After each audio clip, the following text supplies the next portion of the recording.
Very warm welcome to StudyIQ, my dear friends. I am Prashant Mavani. I hope you all are doing good. Today is 23rd July 2020. Day is Thursday. I would like to start today's discussion with this mantra, that is, yes, I can. Now, dear friends, we all go through our ups and downs, right? Ups and downs are inevitable, particularly downs, right? We are going to go through downs or bad phases or challenging phases. But the thing that we can remind ourselves with is, yes, I can. Now, this is a mantra. You can chant this thing. Do give it a go. Whenever you feel that the things are a bit challenging, then tell yourself that, yes, I can. Yes, I can study. Yes, I can crack this exam. Yes, I can do exercise. Whatever it is, right? I will leave it on you guys to decide.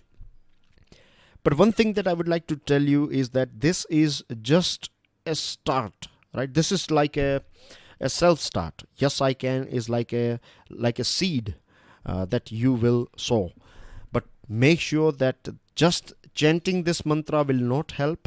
This is just a start. After that, you have to do work as well. You have to take action as well. So with a good start, with a right foot, and if you do necessary things or actions, then you will definitely see a result. I hope it will help you. Do give it a go. With this, dear friends, StudyIQ team has designed a smart course. This smart course is for Civil Services Examination. It covers your pre as well as mains examination. And to find out more about it, all you have to do is download our mobile application. To download the PDF of today's lecture, check out my Telegram channel. You can follow me on Facebook. Please make sure that you share this lecture with other students. Hit the like button if you have learned something from today's discussion. And don't forget to subscribe to our YouTube channel. If you have subscribed, then can you please ask 3 more students to join our StudyIQ education? With this, dear friends, we have some important articles on our table today. The first one is about China's tactics on Bhutan, pressurizing tactics. It's a very interesting topic. Second one is transforming higher education. Very important topic for you guys and for our education system. Very important topic for your civil services examination. Then we have 2 articles. Both of them are associated with one issue, and that is delay in justice. India and China Iran relationship and 75 years of United Nations. And then we are going to go through some news items. So let's start with this one, another front. Now, we all are aware about expansionist nature of China, and it's very sad that on 21st July 2020, China said that this Bhutan's eastern boundary is a disputed area.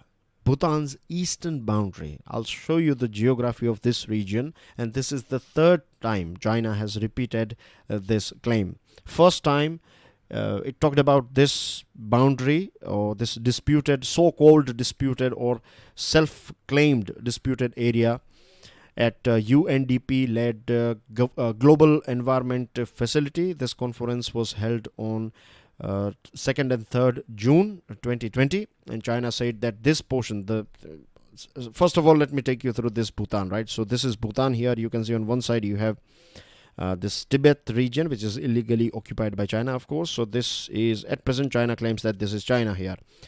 On the other side, on eastern part, you see Arunachal Pradesh.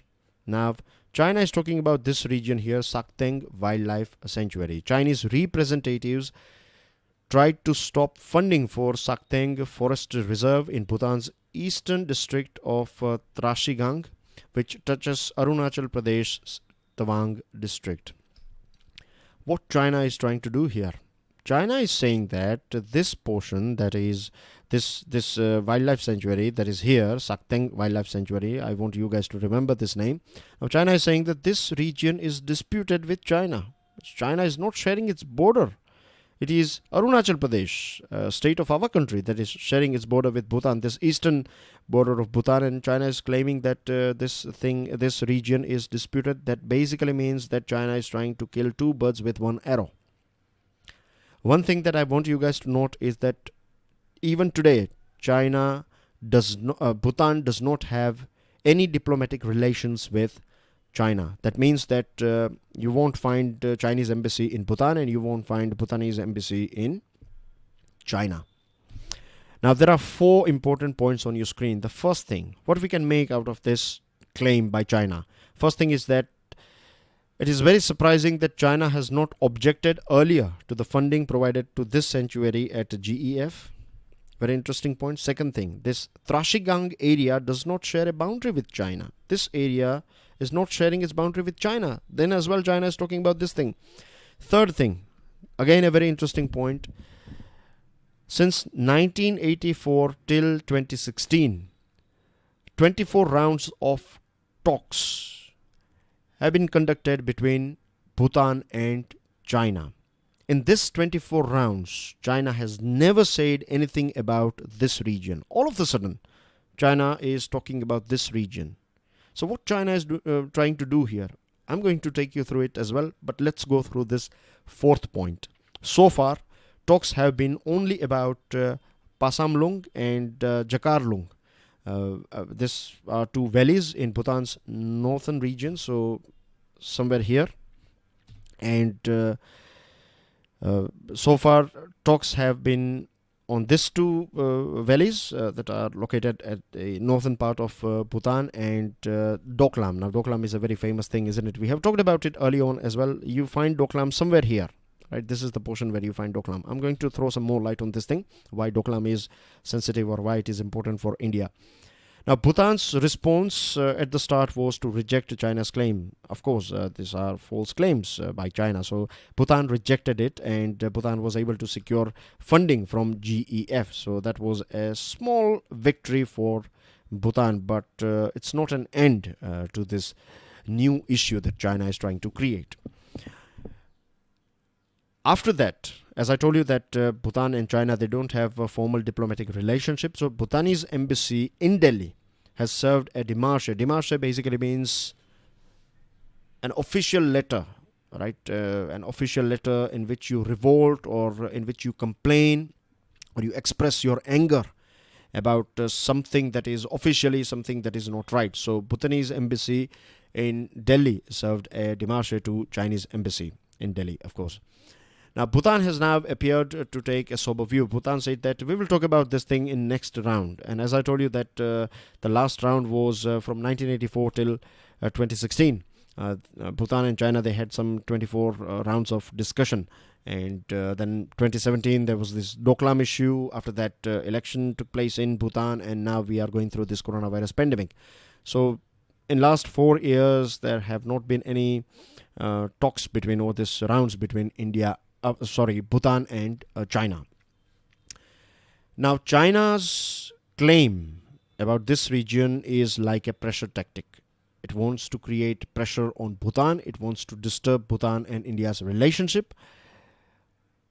Second important point is by claiming that this Sakteng region or this Sakteng wildlife sanctuary is sharing its border with China.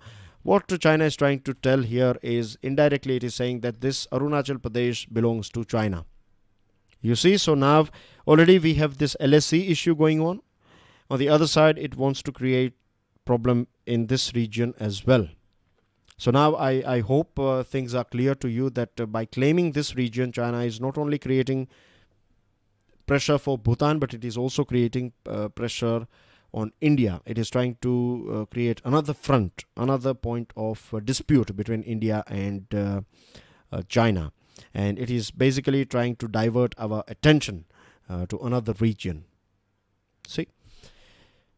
One more thing, Doklam Plateau. Why this Doklam Plateau is important? When this 2017, when this issue was quite hot at that point of time, it was a burning issue. And we have this friendship treaty with Bhutan. So in 2007, we have renewed this friendship treaty. So as per this India-Bhutan friendship treaty, if anything goes wrong with Bhutan, if someone tries to attack Bhutan, or if Bhutan requires any sort of defense help, then India will stay with Bhutan. And India did. India has proved its friendship back in 2017. When China was claiming this Doklam Valley's portion was Chinese portion, and when it came here and it was trying to create infrastructure, so India was there with Bhutan, and India revolted against China. Now, friendship treaty is one important thing from strategic point of view. If I'm just giving you an example that if, let's say, China creates a military infrastructure here, then from here it can directly control this region. It can attack if there is, God forbid, but if there is any sort of issue, war-like situation between India and China, then it can attack this portion here. And this is called Siliguri Corridor. It is also known as Chicken's Neck. So if you control this, if you break this Chicken's Neck or Siliguri Corridor, then India, this whole northeastern states, the 7 sister states, they will be out of India's control, and China can then easily take over this portion. So this makes Doklam region a very important region for India, Bhutan, and that's what means. This is the main reason why China is trying to claim this region. Bhutan is, Bhutan is a very small country, as we all know. It's a very tiny nation, beautiful nation, good quality of life, environment friendly country, environment friendly culture. In their constitution they have this articles, and this articles means as per Bhutan's constitution, protecting environment is one of the most important thing. Bhutan is the country, I would like to remind all of you, that came out with, or that gave this concept of happiness index to the world. But unfortunately Bhutan as a neighbor like China, and we all know China's expansionary or this tactics, aggressive tactics with other countries. Right, the next article is about higher education. A very important article for all of us, right? And the thing is, this article is about transforming higher education. Now, due to this coronavirus pandemic, we know that schools, colleges, universities are off at present. And few days ago, remember, we were talking about this thing that we have this big inequality in our country when it comes to digital education. I'm not talking about those students who are preparing for competitive exams, because you guys are adult. When I say adult, I mean to say that you have finished your, most of you have finished your colleges, your academic years are over basically. Now you are preparing for a particular competitive exam.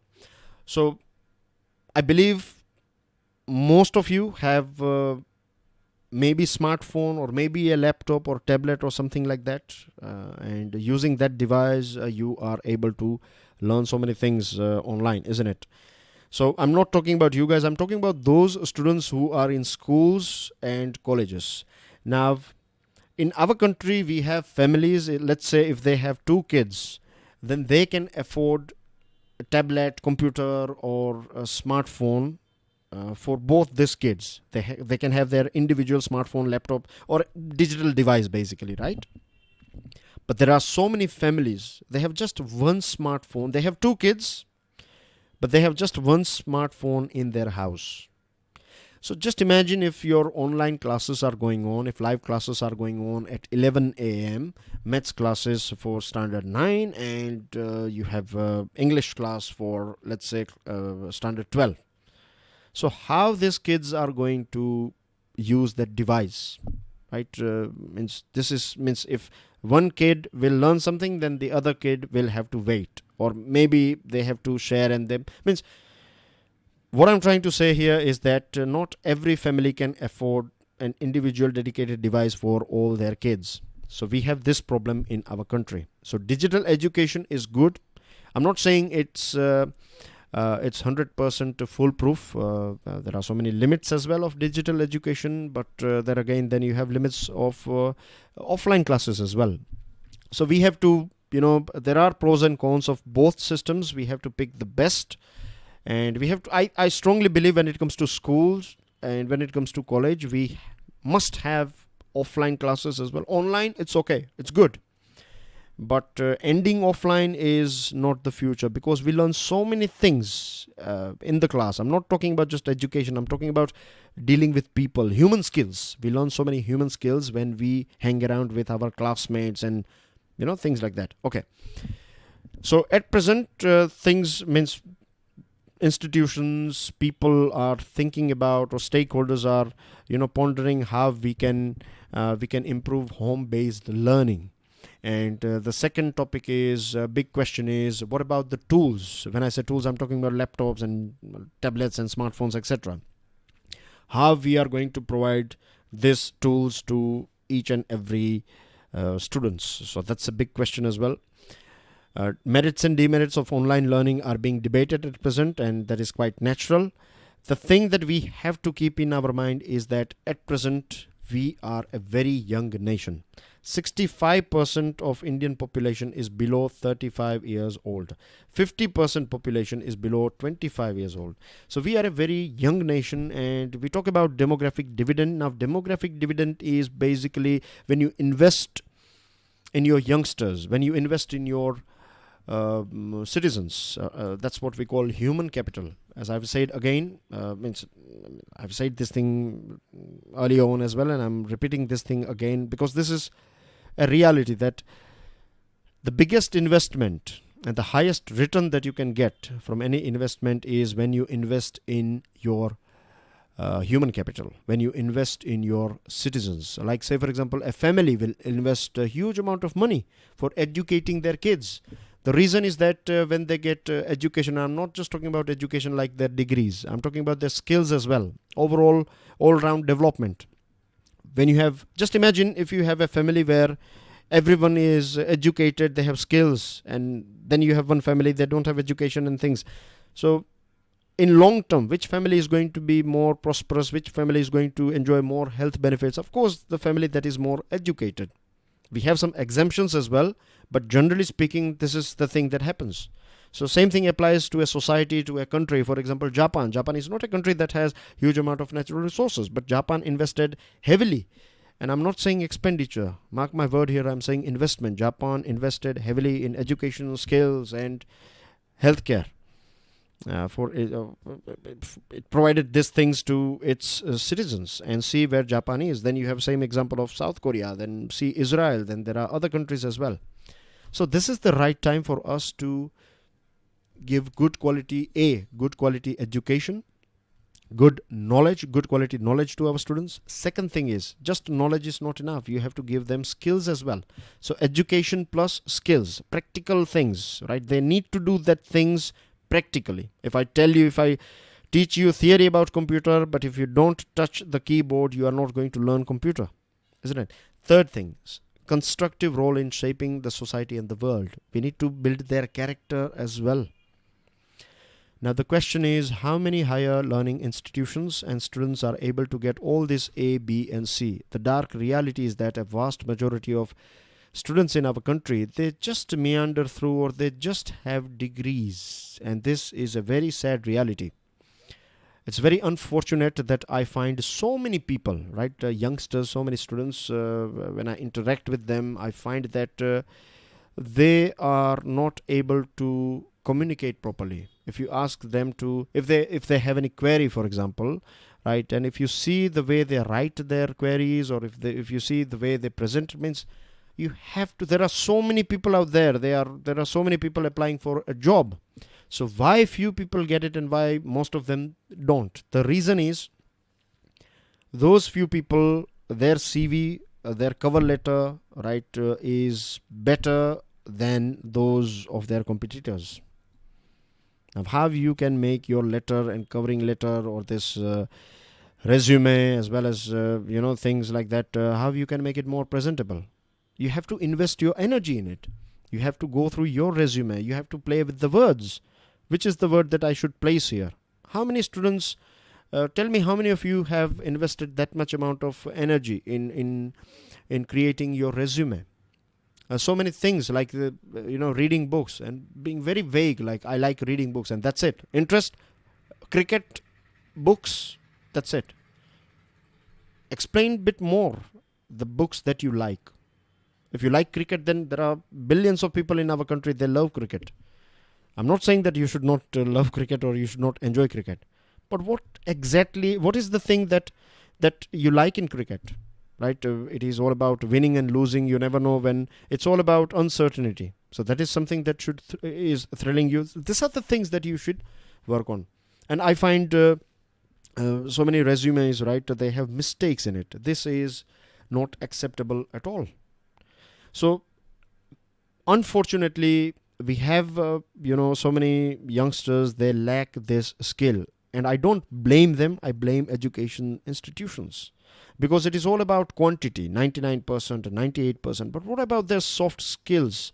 In today's world, we need soft skills. In today's world, we need practical knowledge. We need degrees, but degrees should be wrapped up in practical knowledge. I would like to give you an example of Germany.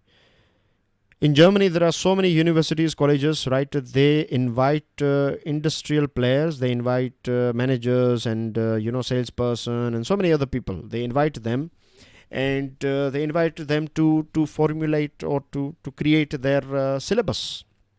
So in Germany, there are so many universities, they work very closely with the practical world. So theory and practical world working together, and then they design their syllabus. So they will send their kids for internship, and when you go for internship, you learn so many things. So this is something that we need to add here. We cannot afford to lose this time. Our youngsters, right, we have this demographic dividend window, and it is going to end one day, right? We are not going to be a young nation forever. Like Japan used to be a very young nation, but now Japan is a very old nation because most of the population is about 50, 55 or something like that.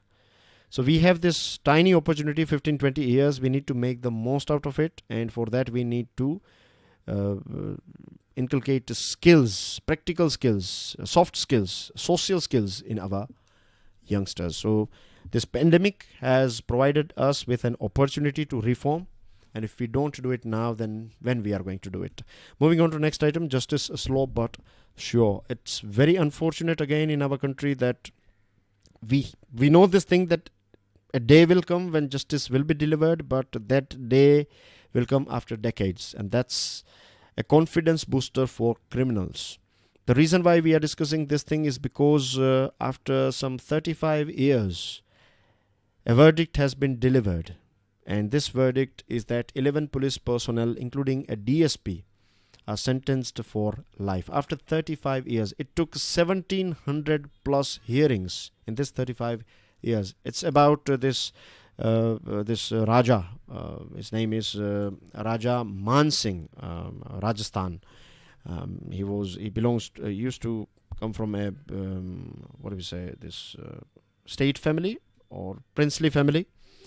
So he was a state, right? I believe you know the meaning of a state. State means someone who belongs to a royal family. So after constitution, everyone is equal, as we know. But he was very famous in this region, and he was MLA for seven times. He was elected as MLA from this region, and he was independent MLA. He was not with any party. So there were problems going on between his party and Congress supporters, and on 20th February 1985, he found that his family flag was destroyed by Congress supporter. He was angry. He, shoved his jeep into the stage in which this Chief Minister Shiv Charan Mathur was delivering his rally address, and he also went on to damage a helicopter used by the Chief Minister. Next day, on 21st February, he was killed by DSP and other police personnel. It was said it was termed as encounter, but later top police officials admitted that the former ruler was not armed. Rajiv Gandhi was Prime Minister at that point of time. He asked Chief Minister Mathur to step down.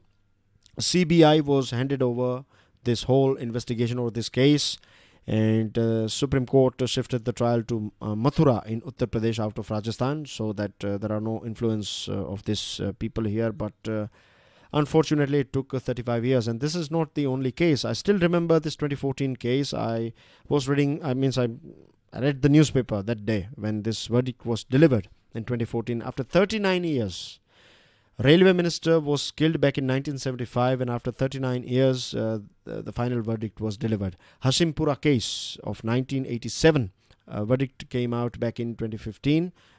People were acquitted, 40 Muslims were killed, and later on High Court, after 3 years, said that High Court, basically Delhi High Court, slapped lifetime prison for 16 men associated with this case. We have so many cases pending, right? This is another editorial from a newspaper called Tribune. 60,000 plus cases are pending in Apex Court. 44 lakh cases are pending in high courts. And it takes nearly 2 to 3 decades on an average to sort out this sort of cases. As I told you, this gives confidence to these criminals. See here, last week the Supreme Court decided a case that started in 1955. After 65 years, verdict was delivered. I still remember the words of Pranab Mukherjee, our former president. He said that justice delayed is justice denied. After 65 years, after 35 years, after 40 years, if you are getting justice, then that justice has no value at all. We need to create more fast track courts. We need to work out this working hours. We need to tweak working hours. All those petty petitions, we need to reject those things. Government is the biggest litigator. Discourage government litigation. Encourage settlement. Term bound handling of election related complaints, because we find so many of them during election time. And put a cap on appeals and adjournments. India and China Iran relationship. So we can put India here in one triangle, and then we can have at two other corners we have China and Iran. China and Iran's relationship are growing. This latest news is about a 400 billion trade and investment partnership for 25 years. And Iran also said that it is going to go ahead all by itself when it comes to developing this railway line between Chabahar and Zahedan. Iran says that India has been delaying the implementation of this project. But it's not just India. It's very difficult for any country to do or to conduct a project in Iran because of USA's sanctions, severe sanctions on Iran. Chinese purchases of Iranian oil have decreased substantially in past 2 years, and overall bilateral trade fell to $23 billion in 2019 compared to a peak of $35 billion because of USA's sanctions. Now, this big claim about $400 billion back in 2016, there was a big claim of $600 billion trade deal in 10 years time. It was all hype, and this time as well it looks like hype, because Iran is saying that Iran said that we have sent this request to China. China has not accepted or confirmed this thing, this 400 billion 25-year strategic partnership deal. But anyway, relationship between China and Iran have developed or grown, right? They did this trilateral naval exercise here in Gulf of Oman, and you can see here this portion here is called Strait of Hormuz. I want you guys to pay attention here. I will show you one more picture of this Strait of Hormuz. We are going to talk about it now. This new triangle of power in which Iran, China and Russia, they did naval exercise, and for China, Iran is an important partner because it is a key source of energy supplies for now and for future, significant component of BRI, and in future, China wants to sell more items to export more items, manufactured items to Iran. China has also good relationship with Saudi Arabia, UAE and Israel, and we too, right, India as well, we have good relationship with Iran, Arabic states and Israel. At present, Iran-India relationship are bit shaky. We find some turbulence, but it's not that bad, right? We have so many good things as well. So one or two things will not deteriorate our relationship, but we have to be very careful here. Now, look at here. On one side, China is having this trilateral exercise, and after a few weeks only, China was there with this biannual China-Arab States Cooperation Forum. China-Arab Friendship was declared.